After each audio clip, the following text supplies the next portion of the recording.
In today's video, I'm going to teach you how to change Google Chrome background. If you've ever wanted your browser to feel a little more personal or inspiring, customizing the background on the new tab page is a quick win.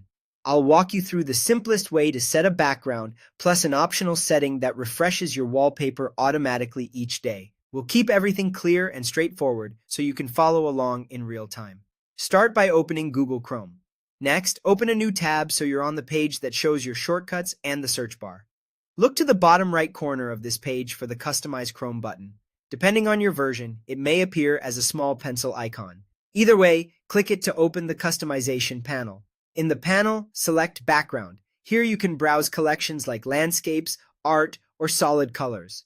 Click a collection to preview the available images, then choose the one that fits your style. As you click, Chrome will show you a quick preview so you can see how it looks behind your shortcuts and search box. When you're happy, confirm by clicking Done. Your new tab page updates instantly, and the change applies to any new tab you open afterward. If you prefer to use your own photo, still within background, choose the Upload an Image option. Select an image from your computer and let Chrome place it behind your new tab content. For best results, pick a high-resolution image with a landscape orientation so it fills the space cleanly without looking stretched or blurry. Common formats like JPG and PNG work well. Once the upload finishes, click Done and you'll see your personal background right away. There's also an optional setting if you enjoy variety. Reopen Customize Chrome, go back to Background, and choose one of the themed collections, like Nature or Earth. Turn on Refresh Daily.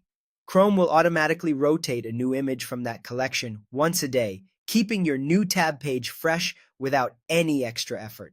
If you ever want to stick with a favorite image again, simply return to the same spot and turn the toggle off. A couple of quick tips as you wrap up. All these changes affect the new tab page only, not your entire browser window, tabs, or menus. If you use your own photo, it stays on your device and isn't shared by default. And if the button isn't visible, make sure you're actually on a new tab page. That's it. Simple, fast, and a great way to make Chrome feel more like yours.